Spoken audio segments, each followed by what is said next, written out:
I've asked on many occasions for this, but a specific debate on policing and on Minister Shatter's view of smart policing in Ireland.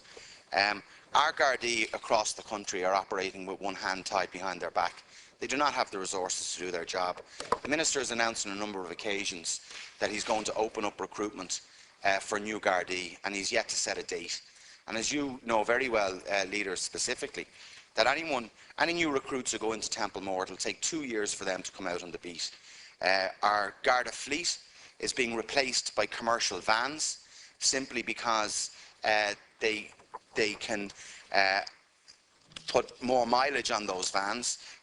We have a situation whereby that in many of our stations that the number of gardaí serving our communities has been drastically reduced in the last 2 to 3 years.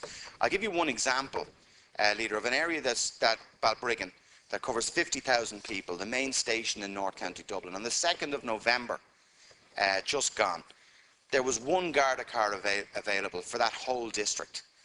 And they'd arrested an individual. There were 4 burglaries that evening.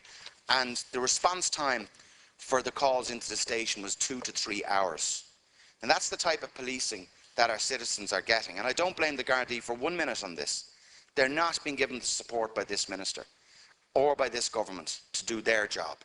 And I would like to have a proper considered debate in here with Minister Shatter directly on this specific issue, because the situation is getting worse and worse. And he can talk about crime figures all he likes, and many people criticise those crime figures as to their veracity at all in relation to the minister talking about reduction in certain areas.